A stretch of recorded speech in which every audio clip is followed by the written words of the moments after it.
Hey guys, welcome back to another tutorial video. So in today's video, I'll show you how to fix the Claude verification code not being received.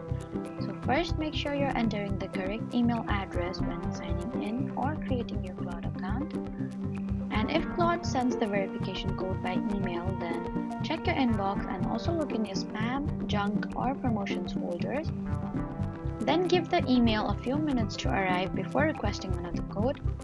And if you requested several codes, then use the newest one and avoid repeatedly requesting additional codes. Next, make sure your internet connection is working normally.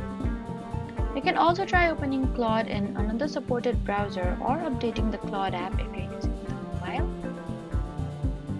If you're using a work or school email address, then you need to check whether your organization's email system is blocking automated messages.